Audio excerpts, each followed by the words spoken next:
Hey, everybody. Welcome to another episode of the Legends of Zegan. Thank you so much for tuning in. I am very excited again to introduce you to another legendary guest on the show today.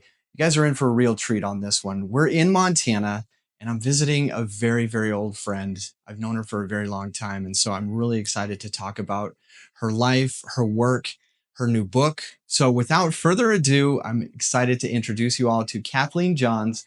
Kathleen, how are you doing today? I'm doing great. It's so good to see you after all this time. What, it's been 10 years at least? Yes, at least since 10 I've years. seen you. And I've been gone for at least 16. So I'm very excited to talk about the work that you've been doing since I last saw you. And of course, now you have this amazing book that you published. That'll be definitely the content of today's podcast. But people are going to obviously ask what makes you a legend. And for me, I think you have had such a phenomenal life, you know, growing up here, well, not growing up here, but living in Bozeman, living in Montana, your work as a psychic medium. I think it's fascinating, but just your perseverance to strive through a lot of the elements of growing up. Your book talks about all the hardships that you've had to go through. And then obviously the hardships of being a psychic medium in this world. I think it's maybe gotten hopefully a little bit easier, but stigma still exists. So we're going to dive into all of this, folks, but I trust me when I tell you that Kathleen is an absolute legend. So what is a psychic medium to you? Well, every human is psychic, meaning that psychic is Greek for, psychic, the word psychic comes from psychikos, which is Greek for of the soul. So if you have a soul, you have the propensity to be psychic. It doesn't mean you read people's minds. It doesn't mean you know who's going to win the election. It means that you have this extrasensory perception that you can tap into. Maybe you know you're doing it. Maybe you don't know you're doing it. Everybody has that. And for a lot of us, we don't unpack that until later in our life. A medium is simply a bridge between the seen and the unseen. And I see it almost like a bridge of communication. So you put the word psychic with the word medium, that is the psychic medium. I love that. That's a perfect description, maybe straight out of the dictionary, but it elaborates more on, and you talk about this in your book, and I find it fascinating because you do say that we all have the power to be psychic. And it's just whether or not you want to elaborate on that or become that. And so for you, you kind of discovered this at a young age, correct? Yes.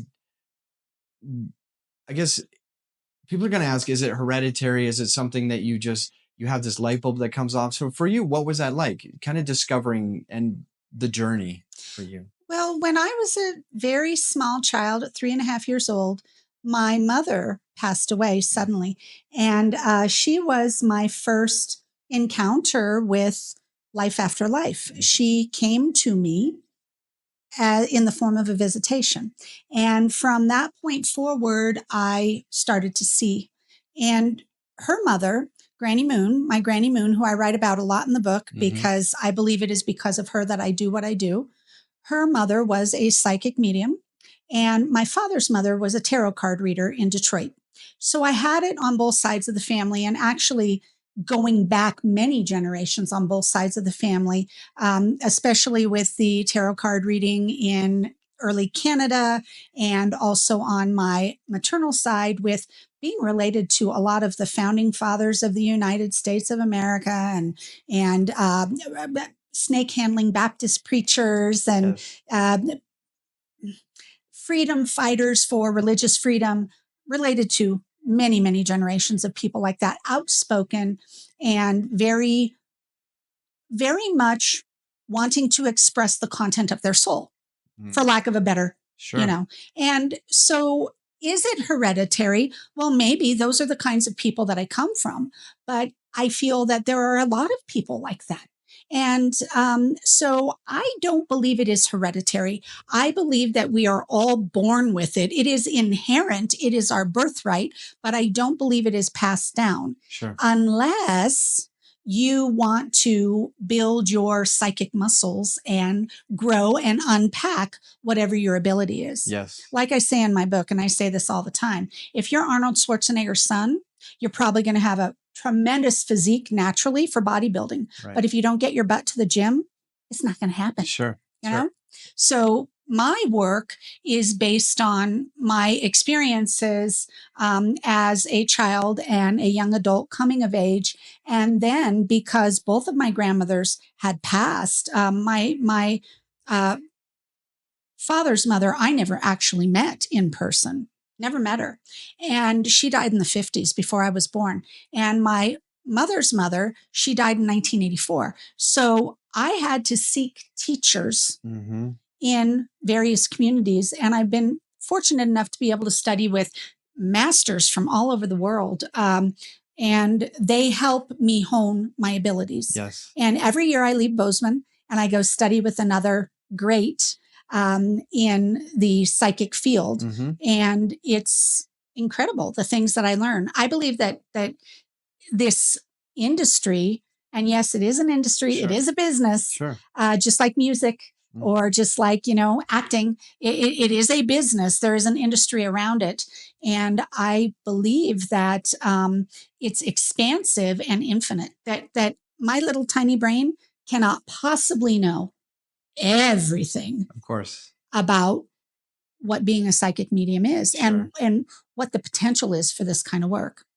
I love that. And I think you talk about it in your book, but practicing, right? Like almost like a doctor or somebody who's just continuing to learn and to grow. And I think that that's something that, a lot of people do in their life, right? In their industry, right? They're continuing to learn. It same seems to go with being a psychic or psychic medium, is just continuing to learn. It's a very age-old craft or talent. Has it changed? Like, does it continue to, are there new things to be discovered that haven't been discovered before? Maybe for you it's new, but just in the existence of being a psychic, are there new things that they're discovering? Well, what I believe is that all of it's old hat. I mean, it's all, they call it new age, but everything old is new again, and for me, when I study with a teacher, we'll start studying and I'll start working with them. And then all of a sudden something will click. And a part of me, a very ancient, primordial part of me will go, I remember this. Oh, wow. I remember how this works. Okay. And then snap, it all comes forward. It's like it's in the recesses of my psychic DNA, if you will. And the teacher triggers the memory to get pulled up. Memory has, there's cellular memory, it's in us. It's part of us. It's a resonance. It's a reverberation. And that knowledge, that wisdom from others, if you're open to learning from others, a lot of people are shut down to that. They don't believe anyone can teach them anything. Not me. I am I don't know, is this the right word? A proverbial student? No, that might not be the right word, but I am always open. Perpetual student? Perpetual student. That's it. Yeah. I'm always open to learning. Yes. And that's a big part of it. I believe anything is possible. Are there new things that we're finding out? Absolutely. That Webb telescope just discovered 300 billion galaxies or 30 billion? I can't remember how many billions, but even 1 billion. Oh my God, right? That's still a lot. Right? So I believe that all time exists at the same time, just on different levels. Yes. Past, present, and future then can occur not only simultaneously, but synchronistically. Oh, wow. So there could be a Dave life, Zegan life, 10 minutes ago, and a Zegan life 10 minutes in the future. Right. But what about a Zegan life like 2 seconds behind or occurring simultaneously, synchronistically, in the sense that the soul is infinite and vast, and that all of these experiences that we have are just a tiny sliver of that consciousness. I like to look at it kind of like, if you stand in front of a mirror with a hand mirror to look at the back of your head and you see all of those heads in the mirror, that's what the soul looks like to me. It's like the facet of the face of a diamond, the facets, infinite. Right. Or the cosmos, when we look at the stars, infinite. Yes. Right? Yes. And it's kind of mind blowing. So yes, new things are always being discovered, but more than that, I feel like it is the way that we present them and interact with those new things, because we also have to remember, just like our bodies have evolved from Neanderthal man and Cro-Magnon man and all of that, knuckles dragging on the ground. Right. We walk upright now. Hmm. We are taller than our predecessors. Sure. We are, maybe shaped a little differently than the people that came before us, because we have evolved Right. physically to fit our habitat. Sure. Guess what? So has our energy system. Same. So has our chakra system. Interesting. So those old ancient diagrams of the chakras from ancient India, I don't see chakras like that now. I see them very differently. Okay. And humans are becoming more and more beings of light. Yeah. And, our consciousness is definitely shifting. People talk about the shift. Mm-hmm. We live in a very great time in the history of humanity. Sure. And connecting to the light, being one with the light, etc. Light to me means expansiveness and possibility. Mm-hmm. And I really believe that, yes, the metaphysics of what I do will always advance and always progress, because it's a science. Yes. Which means that it is not conclusive. Yes. And that's the thing. People are like, show me the science behind that. Really? You want to see the science? Hey, it's ever evolving. Right. So you won't get an answer from that. Right. Yes. Because what I do, it's an experience. Mm-hmm. And that's the only way I can explain it to people. I like that. That's a great description. And you talked about the mirror, right? Yeah. And I think that that's a really great visual analogy to kind of understand timelines. And I do kind of, I have a belief that there has to be something to that. And we could talk for 5 hours about all of this. And I find it so incredibly fascinating, because there is so much that we don't know about our existence, about energies. I mean, there's a lot we do know, but a lot of it is in your innate sense of knowing, and you talk about your third eye in the book as well. Mhm. And I think that that's really something that is becoming more prevalent to a lot more people. And thanks to society and the internet, we're getting more education around this kind of thing. So Right. again, I think it's fascinating that you are continuing to grow, continuing to learn in your own craft, right? You're not just some, psychic who's got her thing and she's not learning, she's not growing. You're continuing to go out there and get better and learn more, which is great. And anybody, I would say, should take a lot away from that. So Well, a lot of my training went back to the classics of the New Age movement from the 1960s. I was fortunate enough before she passed away to be able to study one-on-one with Shakti Gawain. okay. Shakti wrote at least 7 New York Times bestsellers way before the internet was involved Sure. in selling your book. Okay. It's a lot of people can be a bestseller now, but Right. Shakti did it, I believe, 7 times.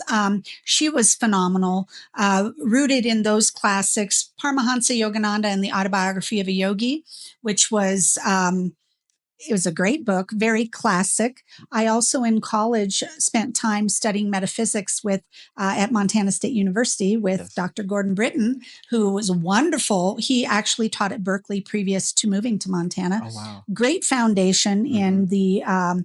in the classics and the tradition of metaphysics. I believe it's important to be educated on your subject matter, and you'll see stuff on the internet where people will talk about these. I don't know. I mean, I think anything's possible, but people that don't have a traditional background will talk about these things like, oh my gosh, my phone says 11:11. It must be a sign.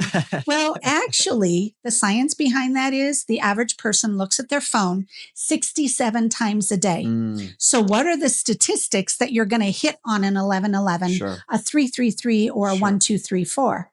But hey, if it means something to you and it raises the vibration, okay. But this isn't happening because of what your phone says. Right.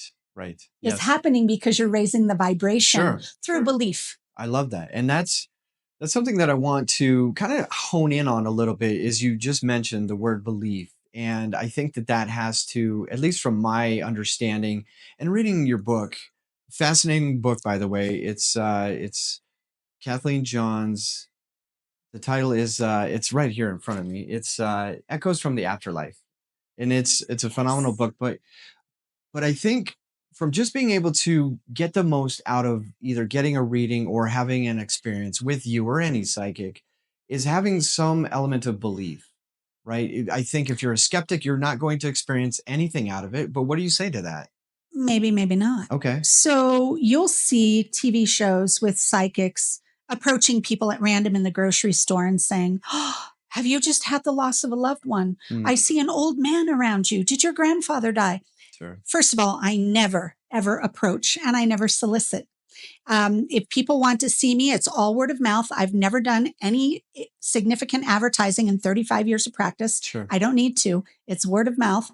And I don't solicit because I feel it's really invasive. It's kind of like knocking on someone's door. They answer the door. You go directly into their bedroom and start rooting around in their undergarments drawer. Right. Like, Sure. who does that? Yeah, We right. don't do that. It's Right. invasive and it's Mhm. very it's not very classy in Of my course. opinion. Of It's course. kind of gauche. So Yes. I don't do that. But what I do with people that may be skeptical is I tell them you can believe or you don't have to believe because I'm going to give you evidence. And when Mm, I give you enough evidence, that is not something that can be found on Google. of course. Everything and everyone is Googleable. Yes. Yes. If I read for you in a situation where I'm doing a psychic reading, where I'm talking about what's coming up for you, Hmm.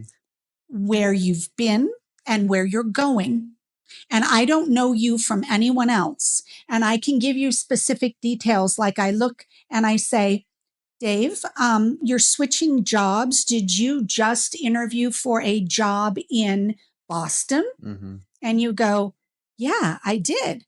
That's That's very evidence. specific. That's Yes. evidence. And you want to look for that specific stuff. Or I might say something like, I see something that I really don't understand. I'm seeing this country in the Middle East and I don't know what it is, but I see a connection that you have to it. And you might say yes because I've just gone on vacation there, or I've just, done a visit there. Okay, well, like how would I know that? Right. And definitely not something anybody would put on their social media. Of course. Of course. And so I bring forward these things for people that in a lot of cases only they know about. Sure. And I write about this in my book.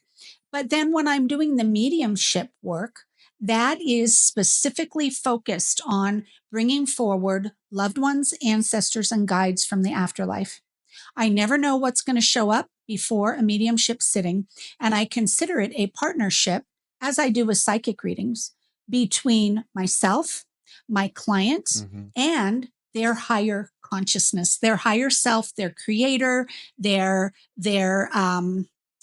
auric arc. I mean, whatever people want to call it, Sure. that Sure. thing that is bigger than them, that Hmm. contains all the possibilities of their existence. Yes. Because we have this thing called free will. And I can tell you that in a month, you're going to turn down an opportunity to move to Europe. Okay. And you could be like, I don't even know what that is. I don't even know what's going on there. And then this opportunity to move to Europe comes up, and you go, that's interesting. Kathleen said I was going to turn it down, but you know what? I'm going to take it. Hmm. You've just changed the whole matrix Of course. of possibility Sure. through free will. And you Sure. know what I tell people? Yes, yes, do it. Because we are only here for the time that we have in this lifetime. Right. And I believe that we are here to make choices that move us toward our purpose. Mm, And if your logic believes that taking that job or moving to Europe is going to move forward your purpose, that's where your logic is right now. And you need to do that in order to find out what's next. yes. That's how we get from position to position and level up. Hmm. If we don't take risks and we don't take chances, then are we living? I Are love we that. really living? I love that. And it's okay to make a mistake because we do not make mistakes. Hmm. We go down certain paths, we discover as we unpack the opportunities whether they work for us or they don't. And we get to say, yes, I will bring this in, or no, I don't want that. I will send it away. That's free will. I get very concerned when people come to me and they say, I went to a psychic who said this was going to happen to me and there was nothing I could do about it. Mm-hmm. And now I'm afraid because that thing hasn't happened to me or has happened to me. Did I mess my life up? Sure. And I always tell them, no. Anybody that talks to you in absolutes about your life doesn't know what they're talking about. Okay. This is your life. You need to stand in the sovereignty of claiming your agency for the direction of your life. That's what my work is all about. And anyone that you work with on a spiritual level that tells you you can't, or it's their way or the highway, is a cult leader or not really tuned in. Sure. A fraud, potentially. Yes. Yeah. Well, and fraud's a funny word when it comes to psychic, because I can tell people that things are going to go a certain way and maybe they don't go that way. Is that fraud, or is that, maybe she was wrong? And I love it when I'm wrong. Yeah. And what I ask people to do is I ask them to take notes. And I ask them to keep those notes and bring them back with them. And what they say, 9 times out of 10, every single thing you told me happened, but not the way I thought it would. Sure. Why? Because I'm not getting the information that I interpret for them from their brain. Yes. I'm getting it from their soul. Okay. And that is expansive and infinite, and it can go many different ways, as it should. Yes. Because what we want is we want to flow. Mm-hmm. We don't want this dictated step-by-step rule book. Nobody gets a rule book when they're born. And that's something that, I talk about with people, is people will say, if I've had past lives, how come I don't remember them?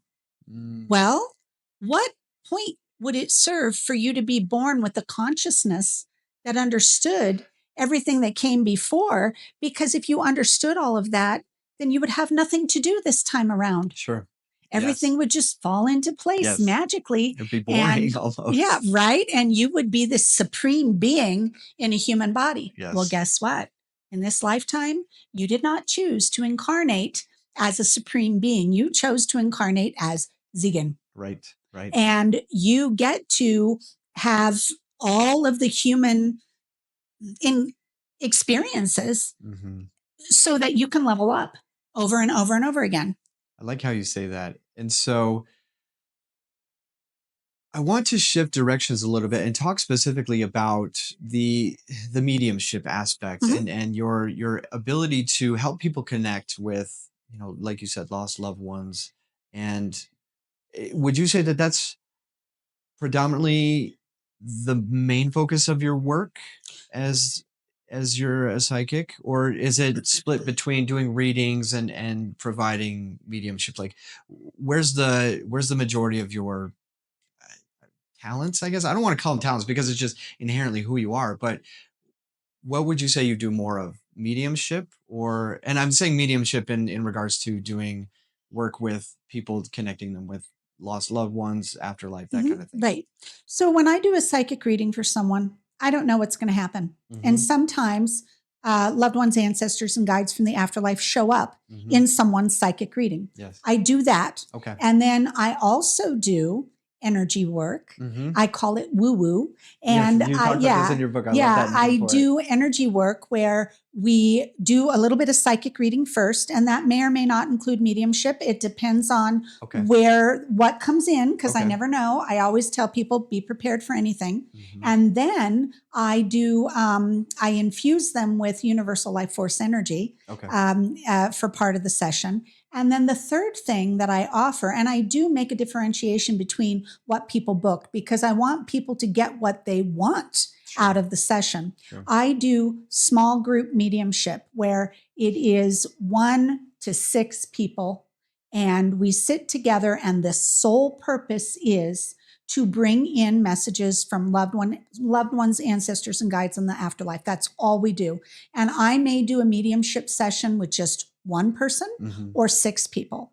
And then there's another aspect to my work where I do live mediumship demonstrations on stage Yes. for anywhere from 30 people to 2,000 people Mm-hmm. in a theater. Yes. And I do it all. Yes. I do all of that because there's so many different ways to express what I do. Mm-hmm. Some people call what I do something similar to like maybe shamanic journeying, Mm-hmm. which I've heard a lot of people talk about recently because it's very much en vogue Yes. to do that or to declare yourself a shaman. Okay. I've studied with some of the best shamans in the universe. And, the only person that can call themselves a shaman is the community that the shaman rises up from. Okay. So I don't choose to use that term. Yes. Okay. My clients and my community can say, well, she's my Might shaman. refer to you as a Yeah, shaman. but Yes. I don't use that term because it's not, it's kind of, arrogant. It's considered very arrogant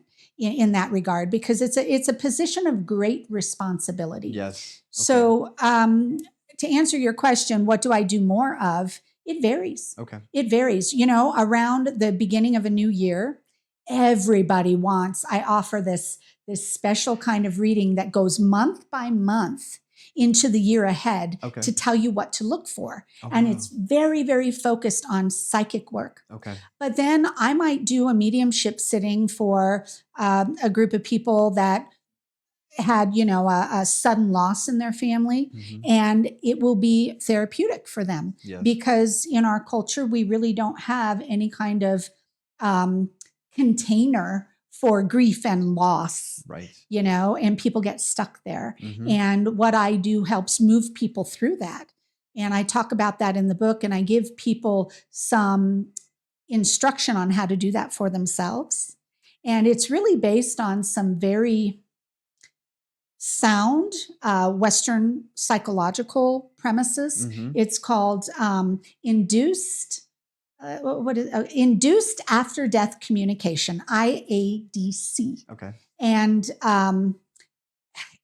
it's a guided visualization that brings you to be open to that connection, because spirit is always willing to show up. Mm-hmm. Souls are always willing to show up. It's us with our blocks, like, oh, my husband died and we were having an argument the day before he died. Mm-hmm. We never resolved it. I've had no connection with him since he died, and it's because he's mad at me. Right. Well, no. It's because you have this thing in your psychology that says he's not going to contact me. So all the signs he's been throwing your way, you're not receiving them, right, because you're not open to it. Sure. So I help break that down for people, and I help them understand what it is. Because as you know, because you read my book, thank you. Mm-hmm. You read my book. When I was a child at the age of 3.5 and my mother started appearing to me in visions, I didn't know what to make of it, right, because I had no file for that mm-hmm. in my brain. Mm-hmm. I was raised Catholic. And at 3.5, yes, I was going to church 3 times a week. We were that devout. Wow. And I went to Catholic school for first grade and second grade. Mm. So it was, and then after that, catechism. It was very much ingrained in me. And the funny thing about the Catholic religion is they see saints, they see visions. Sure. Look at Joan of Arc. Sure. Yes. Mm-hmm. What is that all about? Yeah. And I'm not saying I'm a saint, but what I'm saying is that these things have existed for a very long time. And I believe that we all experience them, no matter who we are or what our orientation is or what our religious background is. And what my work, I hope, helps people do is break that down and understand it. Yes, I love that. And it's so... Interpret it. Yes. I love to see myself as an interpreter. I think that's a great way to put it too, because you are just helping people understand, interpret what they are experiencing, what's around them, that again, they might have the blinders on and they're just not opening themselves up to seeing it. And I think that may take a lifetime to just really, again, be open to it. And you have obviously focused yourself on being open to this world, and obviously this realm of being able to pull in other things. And I wanted to ask you, it's energy work. There's a lot of energy in the universe, and that's, derivative of, I think, the work that you're doing. But Is it draining? No. And when people tell me and they will say, your work must be so draining for Mm-hmm. you. Mm-hmm. Well, why? I ask them, why do you think that? Why do you assume that? Well, because don't your clients have such negative energy? Mm, Are you kidding me? My clients are some of the most positive, inspirational people ever to walk the earth. sure. And they bring in this energy that they don't understand. Okay. And what I do is I help them decode it. So when I work with others, it enlivens me and energizes me. And one of the tenets of the energy work that I do is that the more energy work I do, the more it gives back to me. It's Mm-hmm. like the boomerang effect, Yes. which is evidenced in, Usui Shiki-ryoho Reiki. That's one of the tenets of the system, the Reiki system. Okay. And Reiki is just a brand. Mm-hmm. There's lots of brands of I'm energy familiar. Yeah, I've healing. heard of that term before. And so Yeah. yes, And I'm a there's Reiki master, but I'm mm-hmm. also a lot of other, I've studied lots and lots of energy work all over the world. And what I know is that we are born with the ability not only to heal ourselves, but to heal others as well. And we do that through connecting. And when my spark connects with your spark, guess what? It creates a little fire. It's like passing the torch, right?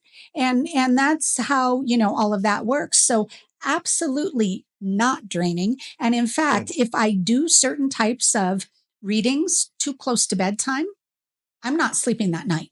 Mm. I'm not sleeping that night. It's just not going to happen So much because energy it's is just just so much. being created around you, and Yeah. it's you don't necessarily want to dispel it because it's good energy. It's not Yeah. necessarily bad Oh, energy, but absolutely not. And it is actually, my body is that instrument of mhm. conveyance. Sure. It's the conduit Yes, a conduit.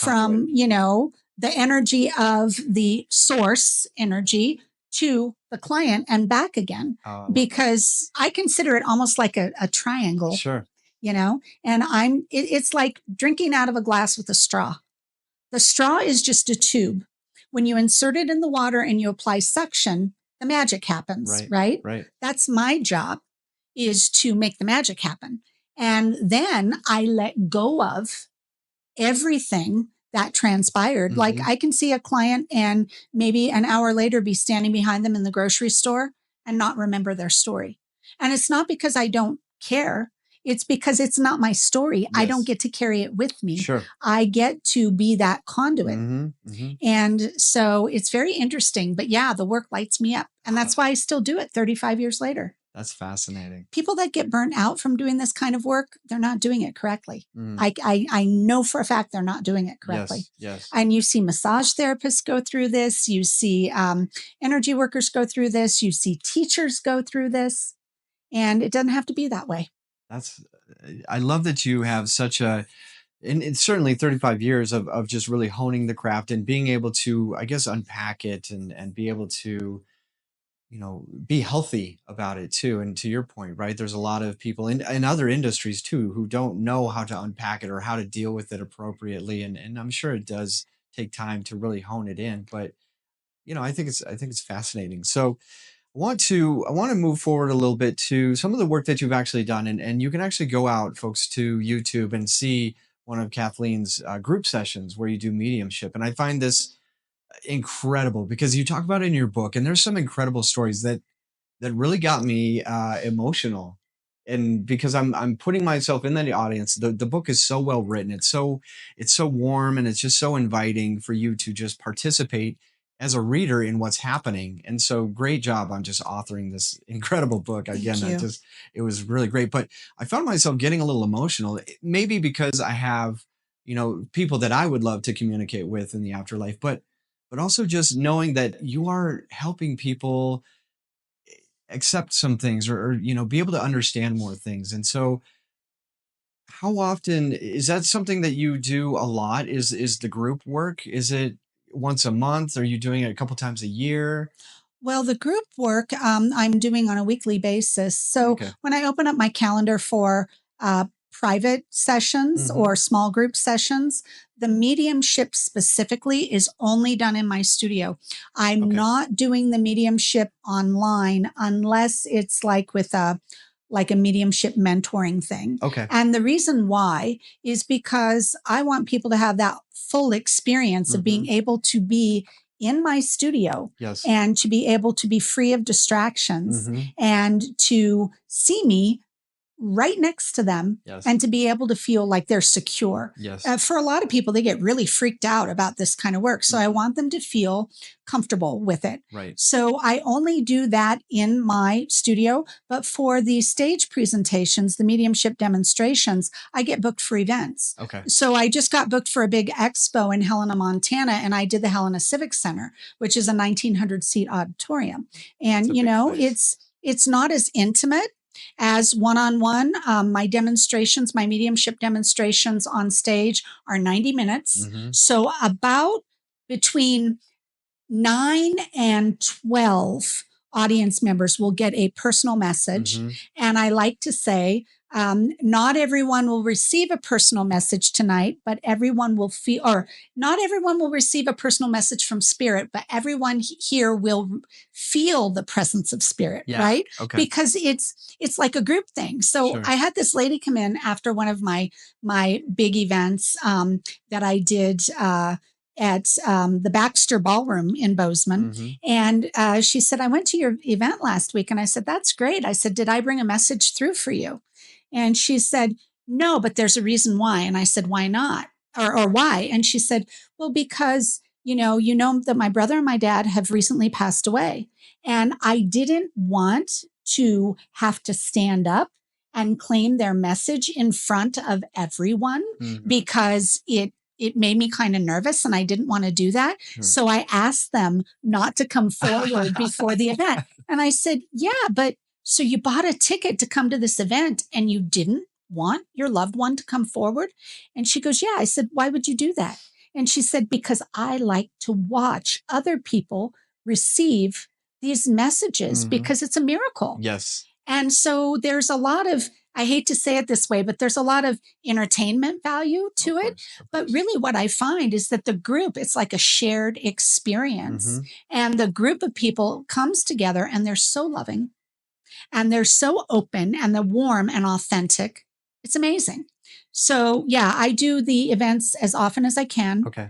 I'm doing a small one next week. For like 10 people, but I do it as often as I can whenever people want to book it. It's so incredible for, people to get to experience this, right? And it's not everybody that gets to experience it in a session, like a large group, right? And it may not even happen in a personal session, right? Right. You talk about it in your book where it's like, bring with you a few people that you would like to, have potentially show up for you. And I think that's great because, you may have an idea of one person, but in your book, you talk about, hey, you brought forth somebody that they may know, but it's not the one that they wanted, or maybe even thought that they would see that night. And so it's really phenomenal because you never know what's going to show up. And I think that's really neat because it's almost, it's unpredictable in that way, in that I feel like it's more meaningful, I guess, in that way, because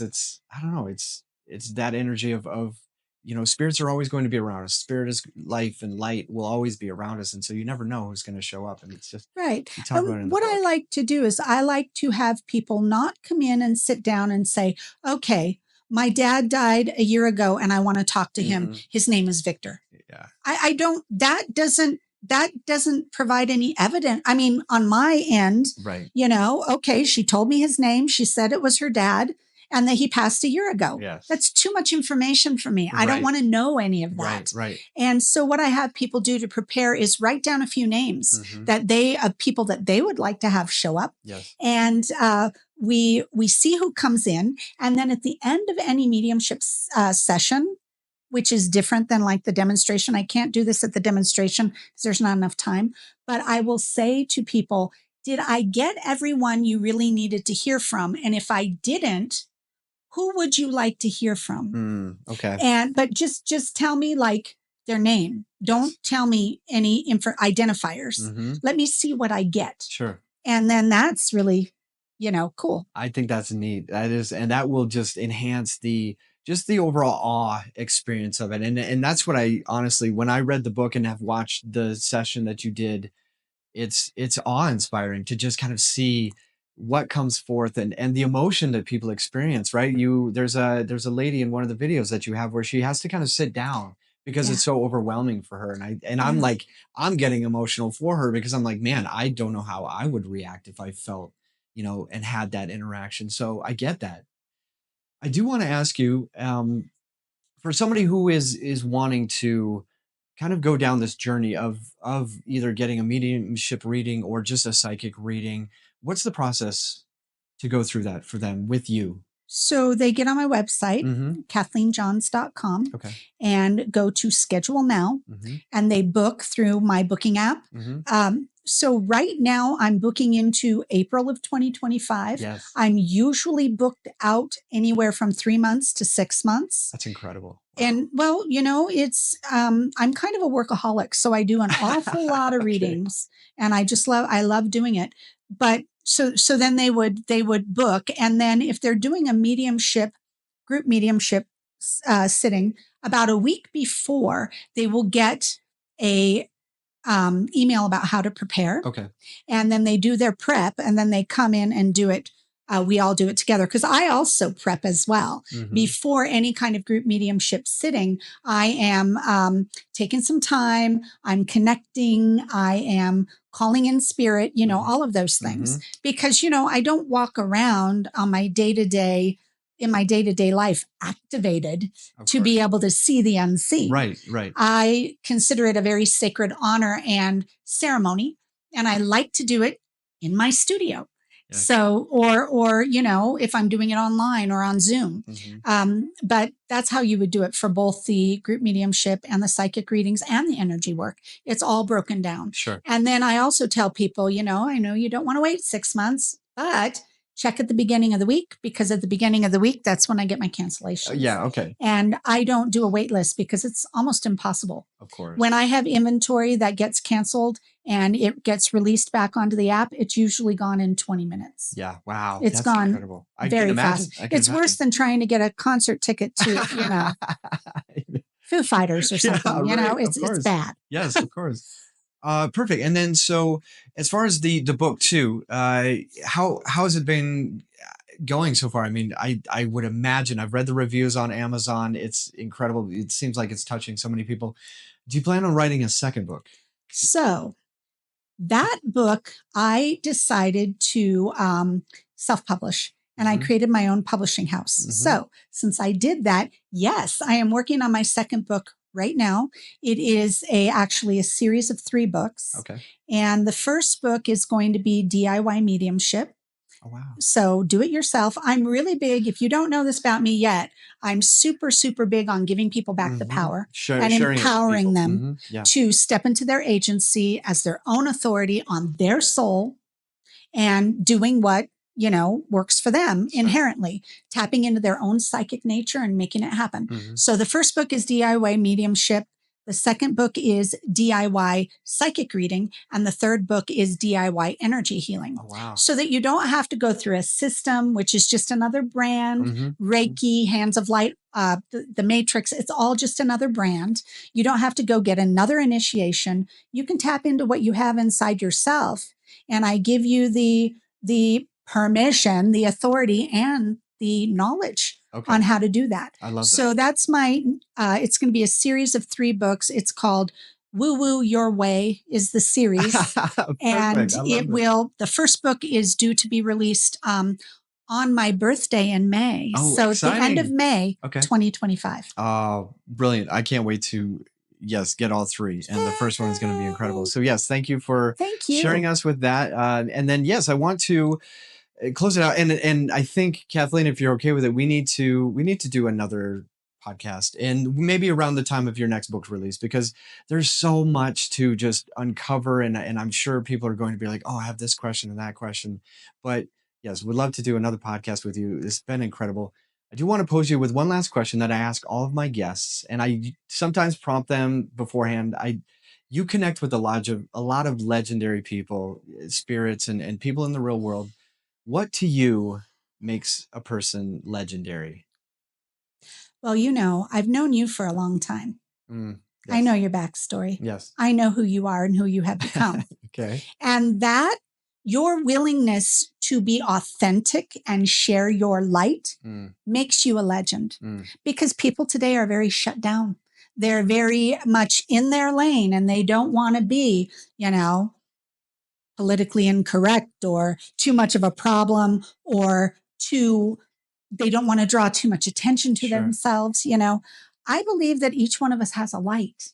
And when we have the courage inside of us to shine that light and to infect other humans with our positivity and our inspiration and our fire, that makes people legendary in our world today. I love that. I love That's that. what Well said. And that's what makes them legendary. with that, I mean, you absolutely check that box. And Kathleen, you are 100% legend, which is why you're on the podcast. And I really appreciate you taking the time. I know you're wicked busy. So thank you again for spending and sharing some stories with us. Again, episode 2 coming soon. I'm already calling it, but thank you again so much for spending the time with us. And if you guys have questions for Kathleen, please post them in the comments section. Please feel free to email me. But of course, check out her website, KathleenJohns.com. And of course, please go buy her book on Amazon. It's an incredible read. You guys won't miss out if you get this book. It's incredible. So again, thank you so much, Kathleen, for the time. And everybody, thanks for watching. Don't forget, stay legendary. Bye, everybody.